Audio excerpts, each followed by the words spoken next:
travel and you find a town where you say to yourself, I could see myself living here. This is one of those towns. This is Frankfort, Michigan. On the surface, it's beautiful and beachy, so that's a good start. It has a perfect little main street downtown with restaurants, shops, cute offices, a brewery, and even an historic theater, which we'll check out in just a minute. But behind all of that, the people are overtly friendly and seem pretty stoked to be living in Frankfort, almost like they just stumbled upon a little secret. Drawn to this classic marquee, I stepped inside the gorgeous Garden Theater, where I met someone who's too humble to claim this for himself, but Rick Schmidt has influenced some of the most important city projects and local businesses here in Frankfort.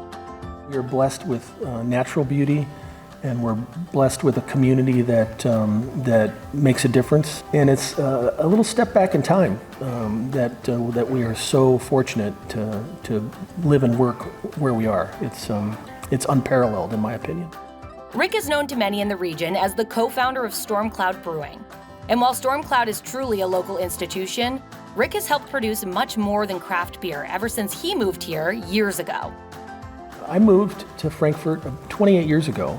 My wife has ties to this area for generations, and I had never visited before. When I proposed, I knew that we would be moving to Michigan at some point, and the first time I came here, she said, well, let's go take a walk on the lake. And we walked out to the beach, and my comment was, what's this ocean doing in the middle of the country? You know, I mean, growing up in Colorado, it was just a stunning awareness that I didn't have as to how beautiful this place really is.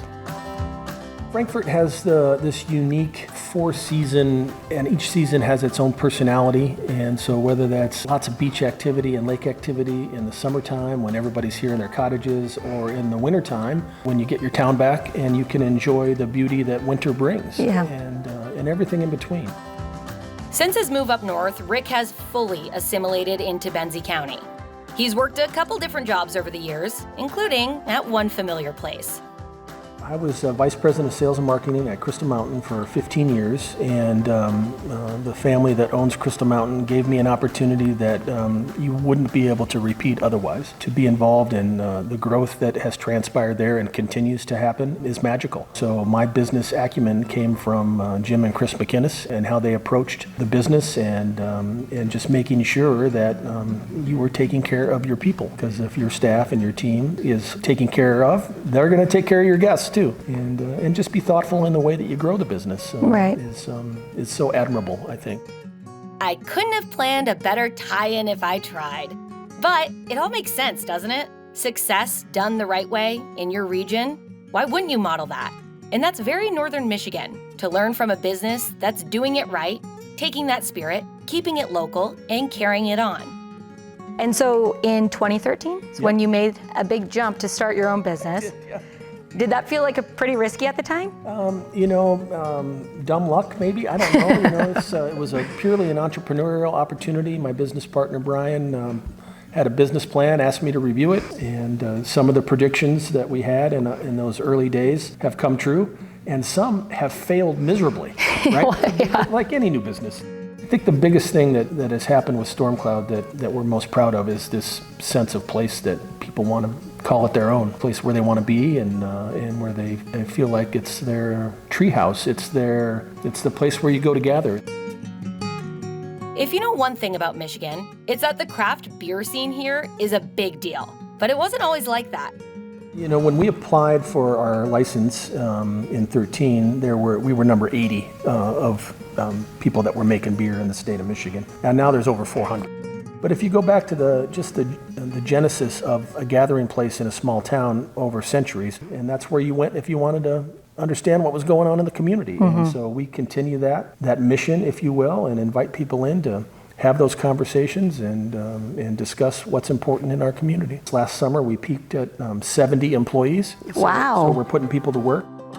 Like Sarah at Ironfish, Rick just mentions how many people Storm Cloud is employing.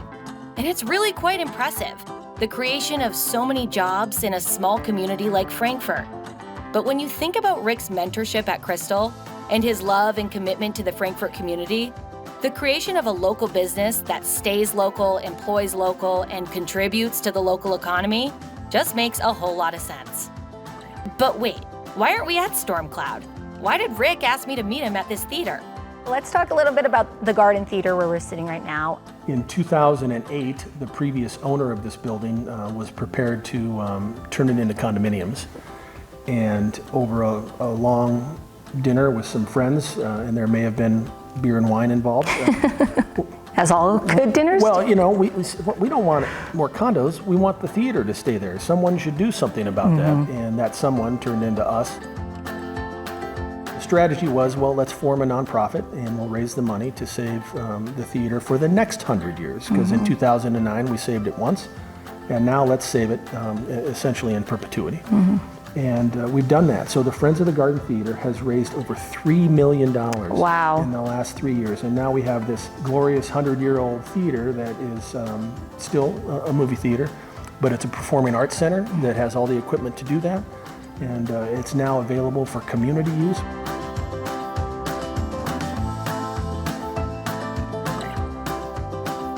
And in 2015, the Downtown Development Authority was formed in Frankfort to help invest in our downtown to make sure that we stay vibrant. And we're doing that on a small basis for a small town where we can use some of the assets that we have to not only create activity in the summertime, but more importantly, get people exposed to Frankfort on a year-round basis. And it's just goosebump kind of thing where Yeah. you need to pinch yourself and realize that the community felt so strongly that they wanted to save it. Then my role as chair of the nonprofit is of one of love and one of commitment to making this a better place for everybody to live. The art scene in general, a small town, you wouldn't expect for there to be outlets like this for creatives. Yeah, you know, Northwest Lower Michigan is, we have discussed, is just so beautiful, and it brings such talented and creative people to be here because they want to be here. Right. And translate that into a great arts and culture community. And Frankfort's part of that with the Arts Center that's here in town, the arts that we're promoting here at the theater. It's pretty special, and it's important to talk about that because sometimes that kind of goes under the radar. Totally. Arts and culture, thriving small businesses, beer and conversation, these are some of the major components in Frankfort's vibe. Oh yeah, then there's the water. I want to start with this. It's so cool that you can be downtown shopping or having lunch and then just walk to the beach in a matter of minutes. Not a lot of places are like that. And people like Elaine Newbold, co-founder of Crystal Lake Adventure Sports, realizes that. She knows how great this place is, and that's why she and her husband Randy decided to set down roots and start a business here. A business that is a one-stop outfitter for adventuring out onto the beautiful lakes, both big and small. So we've been in business 30 years this year, and we just love this area. Yeah. Raising a family here, having children here. To be like where we're at, walk off the beach, like we rent paddle boards down there. We can have our staff takes the paddle boards to the beach for you. We set it all up for you. You can paddle on Lake Michigan. We put up umbrellas and chairs. It's just beautiful. Yeah. So accessible. We make it very easy for anybody that wants to do that. Well, I'm convinced if you have not had the opportunity to paddleboard in northern Michigan, add it to your list right now. It is second to none. You can go for the big lake, get some action on the waves, or you can find an absolutely glass inland lake for a chill, relaxed evening paddle. Like this one. This is Crystal Lake, the inspiration for the name of Elaine and Randy's outfitter. And this is Randy, actually, Elaine's husband and an overall great guy, who was nice enough to take me out for a paddle. The conditions were almost too perfect to believe.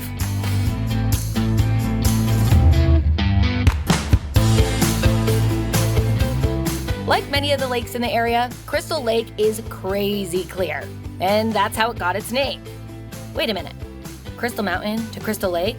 A crystal clear connection, am I right? Okay, but here's something I didn't see coming. Yeah, you're seeing this crystal clear. I mean, I knew the lake would get busy, but traffic? Come on.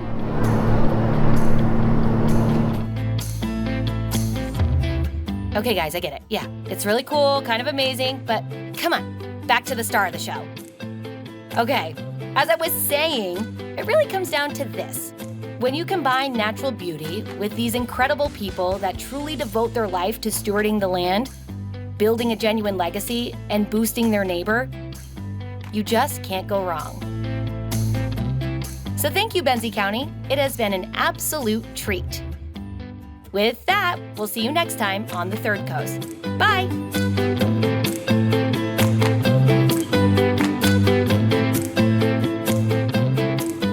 Guys, seriously, it's enough already.